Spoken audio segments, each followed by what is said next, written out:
Okay, I found a new buckle. You'll see that the magnet is in there,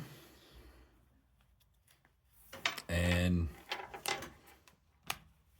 it attaches to the strap because of the magnets. So in that way, that's without having to install the magnets. We can sew the magnets and get rid of this slit altogether.